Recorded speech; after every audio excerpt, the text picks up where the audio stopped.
Allahu Allahu Allahu Allah.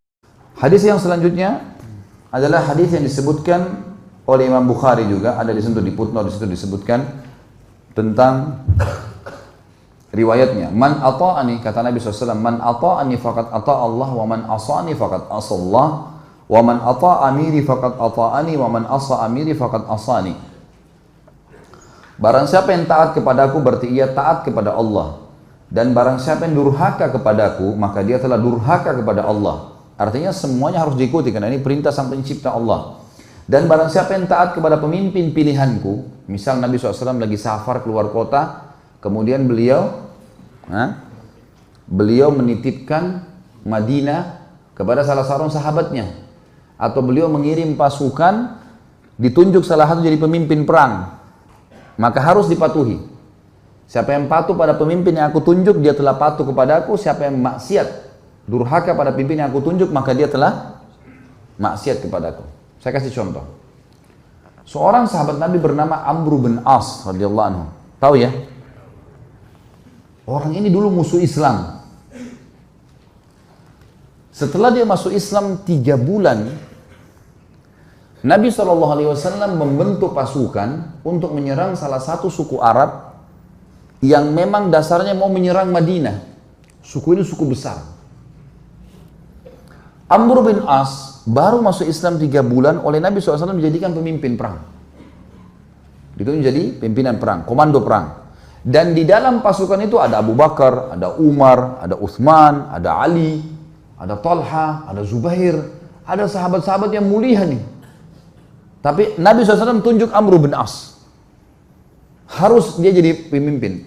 Dan pimpinan perang teman-teman kalau sudah ditunjuk, nggak boleh dimaksiati. Dia bilang berhenti-berhenti, makan-makan, pulang-pulang, perang-perang. Harus dipatuhi. Ini sabda Nabi SAW, siapa yang mentaati pimpinan yang aku tunjuk, dia taat padaku. Siapa yang maksiat, maka dia maksiat kepadaku. Teman-teman sekalian, waktu itu pasukan dikirim, tempatnya jauh, musim dingin.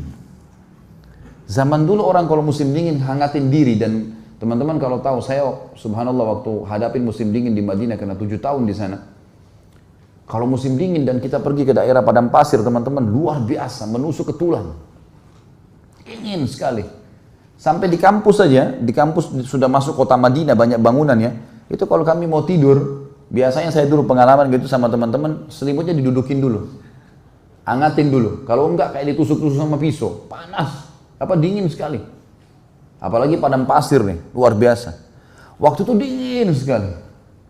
Apa instruksinya Amr bin As? Jangan ada yang nyalakan api.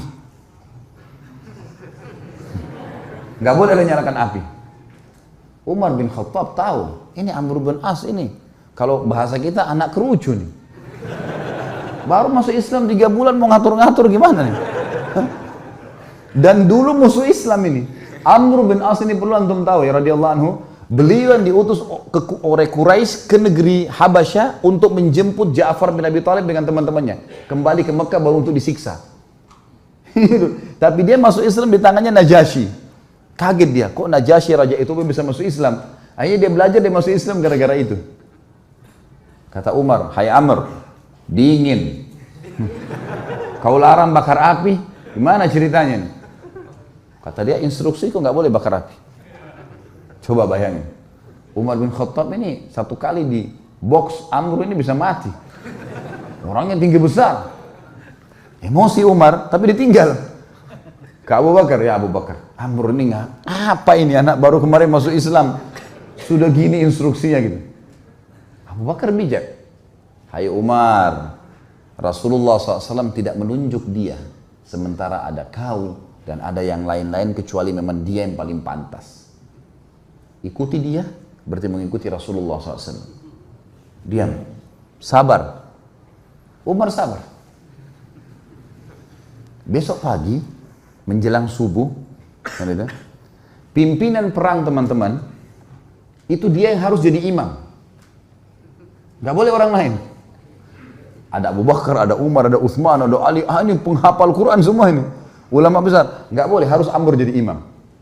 Memang sudah begitu. Hukum syar'inya begitu. Subhanallah, Amr bin As mimpi junub. Ini kisahnya begitu. Amr bin As mimpi junub. Waktu dia keluar, minta dia bawakan air oleh beberapa pasukannya, gitu kan? Umar tanya, kenapa Amr? Dia bilang, saya junub. Gitu kan? Kemudian waktu dia pegang air, dingin. Kata Amr, saya mau tayammum. Saya mau tayammum. Kata Umar, ada air, nggak bisa tayammum. Kata dia, saya mau tayammum. Ini masalah lain lagi. Tadi malam sudah buat orang kedinginan, sekarang ada air, mau tayammum. Ini orang baru masuk Islam, mu'allaf ini. Umar sudah jengkel nih. Abu Bakar lagi. Gimana nih Abu Bakar? Ingat. Ini utusan Rasulullah SAW. Jangan kau bantah. Baiklah. Jadi Amr bin As jadi imam mandi tayammum. Padahal ada air. Ini luar biasa. Ya. Sudah selesai sholat, kata Amr, saya takbir, serang. Takbir, serang. Memang ternyata pasukan ini, kelompok ini, ya, suku ini jumlahnya kalau mereka nyerang Madinah bisa mengalahin Madinah semuanya. Nanti kan kita tahu alasan-alasan Amr bin As dan bagaimana Nabi SAW membenarkan dia. Diseranglah, ternyata hanya dengan kalau tidak salah 300 orang pasukan berhasil mengalahkan suku itu. Dan Amr bin As mengatakan, ingat, setiap orang kalian harus berjalan sama temannya. Nggak boleh pisah. Bersebelahan terus, dia harus dampingi. Sekarang pilih teman masing-masing. Jadi dia 300 orang tuh pilih teman. Selalu berdekatan, serang musuh berdua, nggak boleh pisahin. Jangan tinggalkan temannya kalau dia masih belum selesai duel atau berperang. Itu instruksinya, karena ini malam, gelap. Baik, pergilah ke sana, perang, dan berhasil menang. Kocar kacir nih suku nih. Kocar kacir sukunya, lari semuanya. Para sahabat mengetahui mereka kocar kacir, dengan semangat serang, takbir, kejar. Kata Amr, tunggu. Jangan ada yang nyerang, San. Tunggu di sini. Umar balik lagi. Hai Amr, musuh udah kalah. Tinggal kita kejar, tebas nih. Nggak bisa, instruksi tunggu sini. Tidak boleh kejar musuh. Kumpulin ghanimah yang ada sekarang, pulang Madinah.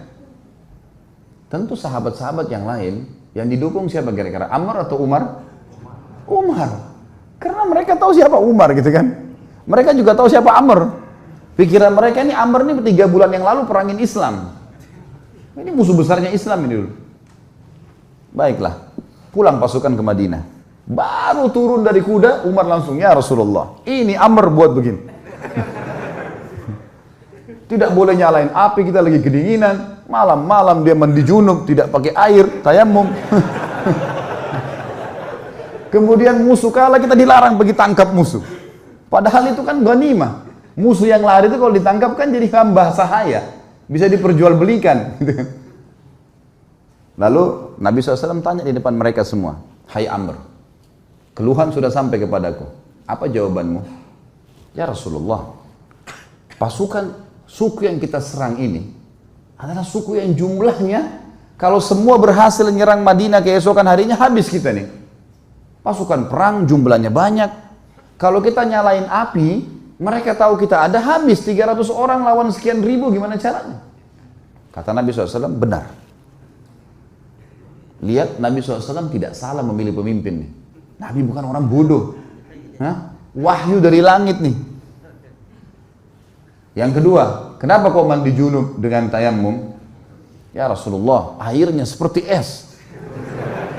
Kalau saya mandi, saya bisa sakit, mati. Saya pemimpin. Kalau saya sakit, saya pemimpin perang. Instruksi Anda, saya pemimpin. Nggak bisa, udara dingin di padang pasir. Maka saya tayammum. Kata Nabi SAW, kau benar.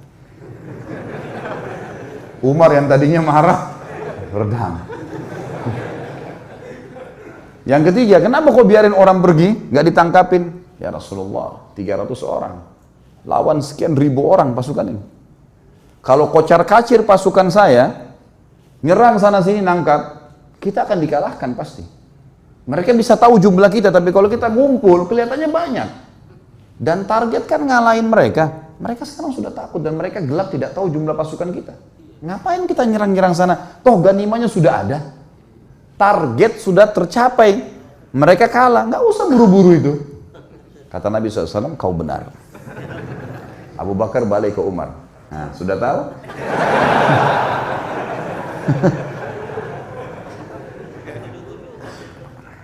Jadi teman-teman sekalian, jangan sampai terlintas di benak antum kalau Nabi SAW ada yang beliau tidak tahu. Ini Nabi SAW ini yang kita tidak tahu beliau sudah tahu. Bukan cuma di sini, di surga sudah diperlihatkan. Bodohnya sebagian orang menganggap baginda Nabi SAW masih ada yang belum ditahu. Makanya mereka buat-buat ibadah yang tidak diperintahin. Tangkap nggak poin ini? Ini penting sekali. Kalau antum masih melakukan perbuatan bidah yang antum anggap boleh, berarti antum menganggap Nabi SAW masih ada yang belum diketahui oleh beliau. Padahal tuntunannya sudah jelas. Innal halala bayyin wa innal harama bayyin. Ingat kata Nabi SAW, yang halal sudah jelas, yang haram sudah jelas. Wa bainahuma umurum mushtabihat. Di antaranya ada hal-hal yang samar. Siapa yang menyelamatkan dirinya dari hal yang samar-samar, faqad istabra li dini wa dunyah. Dia telah menyelamatkan kesucian agamanya dan dunianya. Wa man waqa'a fi syubhat faqad waqa'a fil haram. Siapa yang sengaja jurumuskan dirinya pada yang syubhat, haram atau enggak ya? Enggak apa-apa deh. Maka faqad waqa'a fil haram. Dia telah jurumuskan dirinya pada yang haram. Artinya enggak ada tengah-tengahnya. Halal atau haram? Syubhat berarti haram. Jelas agama Allah. Orang yang jerumuskan dirinya pada yang syubhat berarti jerumuskan adalah haram, seperti pengembala domba yang membawa domba-dombanya ke ladang yang luas, rumputnya lebih tinggi dari domba-dombanya dan dia tidak tahu domba mana yang dicuri oleh serigala. Kita nggak tahu ini halal atau enggak, lalu kita jerumuskan diri untuk apa? Jadi agama sudah sempurna, nggak butuh tambahan-tambahan. Banyak hal yang membuat umat Islam sekarang berselisih teman-teman. Tapi poin intinya kata ulama adalah mereka semua mengaku kembali kepada Al-Quran dan Sunnah. Semua. Orang liberal pun yang mengatakan Quran harus direvisi, boleh nikah lintas agama, semua orang agama masuk surga. Banyak syubhat yang mereka lemparkan. Mereka juga mengaku, kami juga kembali kepada Al-Quran dan Sunnah. Tapi Al-Quran yang tidak sesuai dengan akal kami, tidak relevan, kami ganti. Tolak, harus direvisi. Hadis Nabi yang tidak masuk di akal, seperti lalat yang dicelupkan di air, susu kemudian bisa jatuh racunnya, bisa ngobatin, tak masuk di akal ini. Mereka tolak gitu kan. Semua mengaku berlandaskan Al-Quran dan Sunnah. Tetapi yang membuat mereka menyimpang adalah mereka tidak mengikuti pemahaman salaful ummah. Siapa itu? Sahabat. Mereka anggap ngikutin sahabat itu kuno. Di zaman Nabi SAW itu ya zaman Nabi, zaman sekarang beda, harus diubah. Dan itu yang dikembangkan oleh Kemal Atatürk di Turki. Sampai mengatakan ada istilah Islam Arab, Islam Turki, Islam Persia. Sekarang Indonesia kan baru kena penyakit itu, Islam Nusantara. Zaman dulu sudah ada nih. Sampai Kemal Atatürk ganti azan dalam bahasa Turki. Lama-lama azan dalam bahasa daerah kita nih. Diubah semuanya, agama Allah nih. Ini bahaya sekali teman-teman sekalian. Makanya memahami Al-Quran dan Sunnah harus sesuai dengan pemahaman salaful ummah atau sahabat. Pegang baik-baik hadis ini teman-teman. Kalau ini antum jadikan pondasi hidup, pegangan hidup, antum akan selalu aman. Ini jaminan, tiket dari Nabi SAW untuk siapapun yang bersyahadat sampai hari kiamat. Kata beliau, Yahudi terpecah menjadi 71 golongan, Nasrani 72 dan umatku 73. Yang 73 yang dibahas. Semuanya lewat neraka dulu. Nanti masuk surga. Tapi lewat neraka dulu, dibersihin dulu dosa-dosanya, kecuali satu. Semua kita bertanya siapa satu, sahabat juga bertanya, Rasulullah siapa yang satu? Masuk surga langsung tanpa hisab deh. Kata Nabi SAW, makana ana alaihi wa ashabi. Yang mengikuti aku dan mengikuti sahabat-sahabatku. Inilah teman-teman yang dikumandangkan oleh teman-teman yang mendakwakan dakwah salafiyah dan dakwah sunnah di Indonesia. Yang selalu dikatakan aliran sesat, aliran keras, wahabilah segala macam. Padahal mengajak kepada perkataan para sahabat dalam memahami Al-Quran dan Sunnah. Karena nggak boleh sembarangan. Al-Quran turun pada zaman mereka. Nabi SAW sebutkan hadis zaman mereka. Baik. Allahu